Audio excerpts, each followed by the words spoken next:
विष्णु पांडे जी से जवाब ले लीजिए।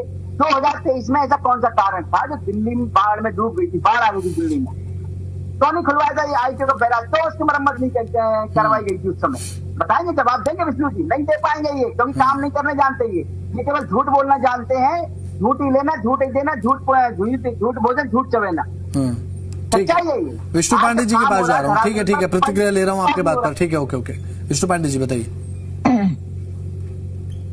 बसंत जी, देखिए, मैंने डिबेट में शुरुआती टाइम पे कहा था कि अगर बारिश और प्रकृति बहुत ज्यादा हो जाए तो वो तो किसी भी सरकार हो, कोई भी सरकार हो, कोई व्यवस्था हो, फेल हो जाती है प्रकृति के आगे। बात इसकी नहीं हो रही है। अगर एकदम से वो बारिश ही बहुत ज्यादा हो जाए, चाहे इनकी सरकार में हो जाए, व्यवस्थाएं तो वो जो इंसान जो बनाता है वो तो खत्म हो ही जाएगी। पहली बात तो मुद्दा ये है कि ये तो आज जो बारिश आज ब्लॉकेज हुई है, ये तो नेचुरल बिल्कुल रेन था, और इतना रेन हुआ भी नहीं। मैं सच्चाई बताऊं, मात्र 100 mm की बारिश हुई है ना। दूसरी बात ये कह रहे हैं कि झूठो पार्टी है। अरे आपने बोला था झुग्गी नहीं तोड़ोगे, झुग्गी आप, अरे आप फिर बीच में आप क्यों आ रहे हैं? अब मैंने आपकी बात सुनी, तसल्ली सुनी ना, अब सुन लीजिए। मैंने ये पूछा है, अरे मैं आपके हिसाब से क्यों बताऊंगा? मैं आपके हिसाब से क्यों बताऊंगा? अरे मैं बता तो रहा हूँ, सुनोगे तो सही। अरे आप सुन तो लीजिए, झूठो पार्टी कौन सी?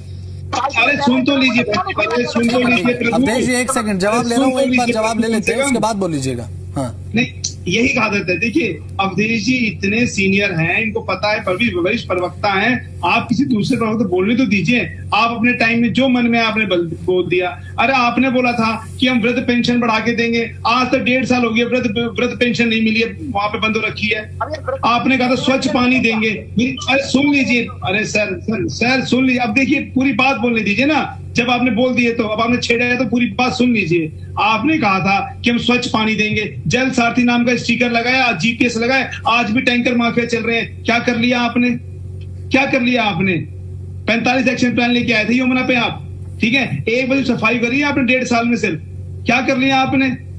और तो जितनी भी राशन की दुकानें थी वो सब छीन ली है आपने, जो वो लोग दूर कर दिए। तो कहीं भी रेगुलेट नहीं किया है आपने। आप चीजों को मानिए। अगर आप गलतियों को नहीं मानेंगे, व्यवस्थाएं ठीक है, आज कम है, कल ज्यादा हो जाएंगी, चीजें अलग, वो अलग चीज है, पर आप सरासर मानेंगे ही नहीं, हम तो गलत है ही नहीं, हमने तो बहुत अच्छा काम कर दिया। तो इसका मतलब ये है कि आपको आपका अहंकार लेके डूबेगा। ये सच्चाई है। आप इसी पानी में, इसी अहंकार में डूबेगी पूरी की पूरी बीजेपी, पूरी ईडी पार्टी। ये सच्चाई है। अगर आज भी आप ये नहीं मान रहे हैं कि हाँ ब्लॉकेज हुई है, पानी भरा हुआ है, नाकामी हुई है, एमसीडी में हम नाले साफ नहीं कर पाए हैं, कहीं ना कहीं प्रशासनिक लेवल पे गलतियां हुई हैं, और नहीं मान रहे हो आप कह रहे विपक्ष ने किया। अरे वो जो भी मिला, आप इलेक्शन जीत गए, बात खत्म, आगे बढ़िए, उसको बता तो दीजिए, जवाब तो दीजिए कम से कम। आपके पास इसका जवाब नहीं है। अरे ओजोन पे बात क्यों नहीं जाएगी? आपके कई प्रवक्ता ने टीवी डिबेट पे बोला ये बात कि वहां पे पानी आ जाएगा तो क्या व्यवस्था करेंगे? ठीक है पांडे जी, ओके। हाजी साहब के पास जानू लगातार। हाजी जी हमारे साथ तो बने हुए हैं, कांग्रेस प्रवक्ता।